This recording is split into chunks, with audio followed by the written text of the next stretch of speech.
Hello, hello.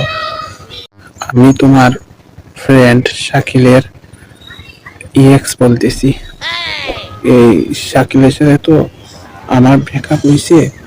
ওকে একটু দেখে শুনে রাখো। দেখো আবার ও যেন কোনো উল্টা পাল্টা কাজ না করে ফেলে। আচ্ছা, ঠিক আছে।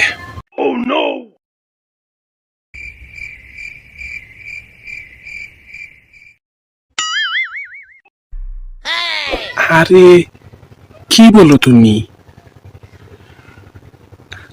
আর কখনো কোনো মেয়ের সাথে আমি প্রেম করিনি।